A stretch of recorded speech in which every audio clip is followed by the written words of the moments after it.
Assalamualaikum warahmatullahi wabarakatuh. Bismillahirrahmanirrahim. Ada yang bertanya, kenapa kita nggak mendukung perjuangan warga Dago Ulos? Oh, itu salah itu teh. Jadi kita mendukung perjuangan warga Dago Ulos. Cuma yang perlu digarisbawahi adalah sebelum adanya gugatan Muller melawan Dago Ulos, itu ada pengkondisian. Salah satunya nih, penyerobotan lahan 80 meter. Nih, penyerobotan lahan Pak Bagio dan sekitarnya SAM 868 dan 270 dan wakaf masjid. Ini berkorelasi dengan intimidasi dan penghalang-halangan hak. Berkorelasi juga dengan kerusakan lingkungan, lapangan bola. Itu kaitannya. Dan kata lain, kita mendukung perjuangan warga Dago Ulos. Juga perlu digarisbawahi bahwa kalau mengambil azas-azas di sidang, ya, pembelaan di sidang, itu hak warisnya itu lemah. Dengan kata lain, kalau di sidang itu kan Didi Koswara sebagai tokoh masyarakat adat, ya kan, itu lemah, bukan, dia pendatang. Lain daripada itu, hak kesepakatan dengan Yayasan EMA itu bertolak belakang dengan laporan Pemkot tahun 1973. Baik tahunnya maupun isinya bertolak belakang. Lain daripada itu, adanya Buraminten. Sedangkan ini dan ini berkorelasi dengan komisaris PT Batu Nunggal. Itu sangat jauh lebih gede. Jadi ada kalanya kita mendukung perjuangan warga Dago Ulos. Kita mendukung, bukan ada kalanya kita mendukung perjuangan warga Dago Ulos. Cumanya dikotori, ditunggangi dengan jaringan mafia tanah yang lebih gede. Dari situ ada kalanya preman-preman, anarkis juga dimasukkan. Itu yang mengacaukan lapangan bola, kerusakan lingkungan, melakukan intimidasi. Ini banyak surat-surat yang nggak. Bismillahirrahmanirrahim. Ini kita coba apa sih yang sebenarnya terjadi dalam sengketa tanah Dago. Yang digugat 6,9, 3 buah gendom. Mulai dari sini ya.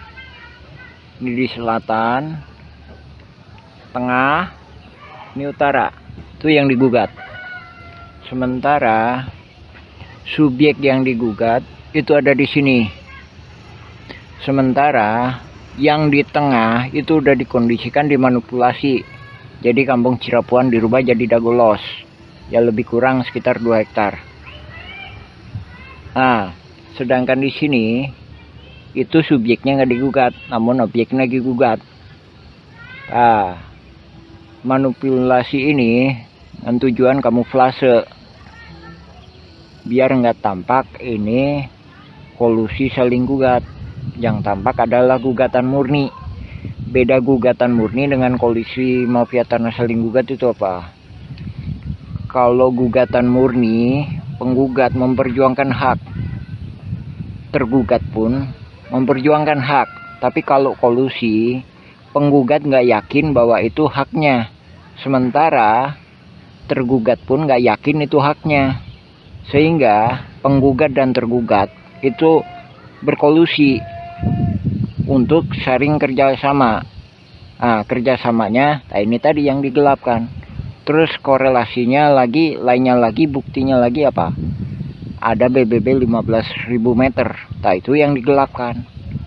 Itu laporan BBB itu hilang tahun 2016. Berganti ke DDM saat. Itu yang nggak muncul. Itulah bila mana pihak tergugat menang, itu bisa jadi kolusi antara pihak penggugat sama tergugat, bisa bagi-bagi. Sementara kalau penggugat menang dapat segini banyak, ya kan? Ini yang digugat 6,9 hektar. Sementara tergugat itu mempertahankan juga sama dengan hak Gendom Buraminten 6,9 hektar terdiri dari 4 buah. Sementara gugatan Muller itu cuma 6,3 terdiri dari 3 Gendom Verponding. Nah, makanya banyak pihak yang nggak berani untuk dilakukan penyelidikan lebih lanjut.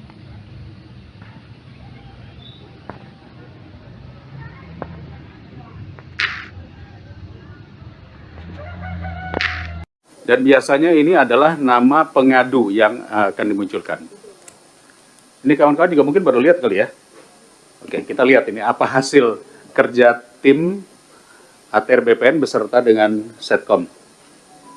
Bisa dimasukkan?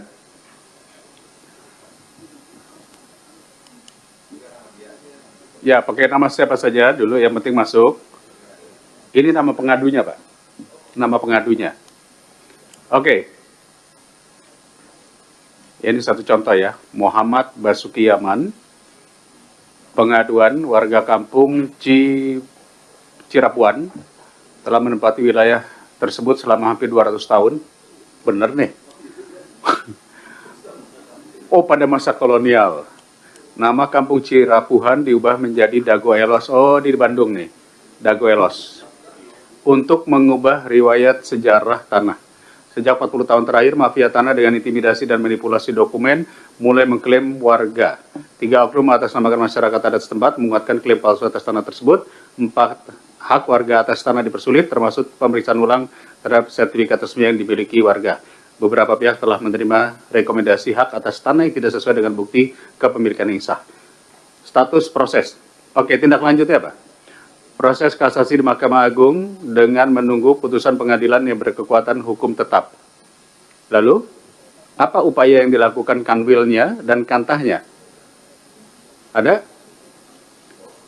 Belum ada.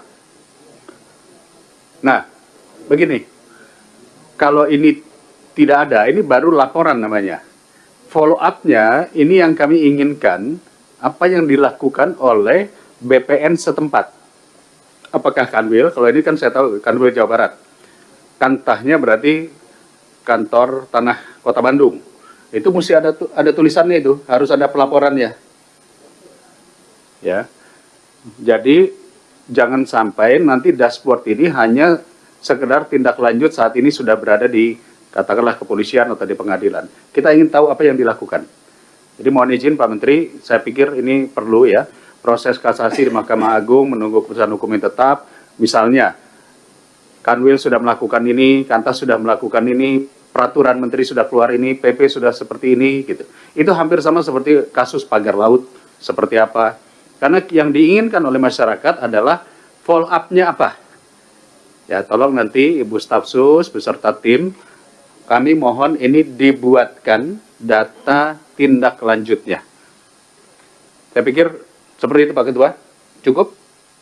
Baik. Tambahan dikit Pak Ketua. Boleh, silakan. Menyambung. Konflik horizontal dong yang tidak selesai dan tidak akan selesai dengan putusan pengadilan. Itu nggak akan pernah selesai itu, karena ternyata masalahnya baru saya dapatkan hari ini, saya ngobrol sama Bapak. Jauh sebelum urusan di pengadilan ada pengkondisian yang melibatkan warga-warga di Dago Elos maupun di Cirapuhan, dan itu adalah persoalan menarik batas antara